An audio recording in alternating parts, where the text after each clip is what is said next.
When I was in high school, football was my god, and everything I did at that time was based on that. So I wasn't dating at the time because I thought that, women weaken legs and all that, and I thought that, drinking was something that was going to take away my leadership as a quarterback on my team, and all I wanted to do was be all-state. And when I went to college, though, football was taken away from me, and as my God died, my morality began to die as well. And it wasn't long before I had the dates memorized when the pornography magazines would come into the campus drugstore. And I would be there when the doors opened on those dates so I could be the first one to see Gallery magazine or Playboy that month. And I would take it back to the dorm even if I had to skip class so I could take a look at it. It wasn't long before I was chasing women. What happened was the first girl I went to bed with was one that I knew I was going to marry. The next one was with someone I thought I was going to marry. The one after that was with a friend that I thought I could learn to love. And it wasn't long before a senior there at Stanford University was afraid to graduate without ever having intercourse, and she wanted to do that with something she wanted to check off her college checklist. And I didn't hardly know her, but I did, for her sake. And you can see how just step by step things swirled. And then before long, 1 year out of college, I had 4 girlfriends. I was sleeping with 3 of them, and I was essentially engaged to be married to 2 of them. None knew about the others. And what happened at that point was, it looked like I was leading every man's dream. And I was an all-American boy, blonde, great shape, athlete of the year, all that.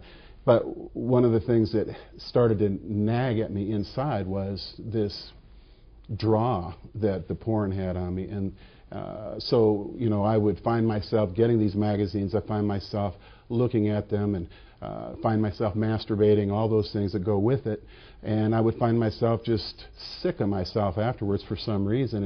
And there was no one around me that was saying this is wrong, but there was something inside me that just, it felt funny to be captured like that.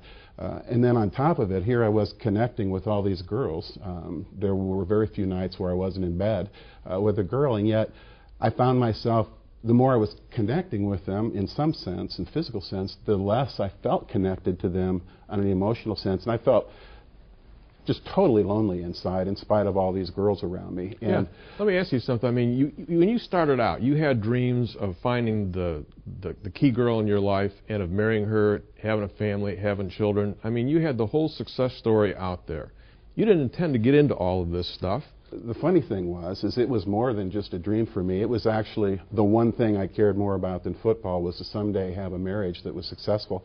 I came from a broken home. My mom and dad got divorced in 5th grade, and it was kind of like from that moment forward, the sun never shone as brightly again. You're just feeling your dad's gone, and you feel this disconnection that way. But then I would also wake up in the middle of the night sometimes and hear my mom crying in the next room, and I would go in to comfort her, and she would say, "Oh, Freddie, this is so hard for me. I want to try to be your dad, but I can't be a dad, and because I wasn't the woman I needed to be for him, he's left." And it was just awful. And I remember swearing to myself I would never treat a woman that way as long as I lived.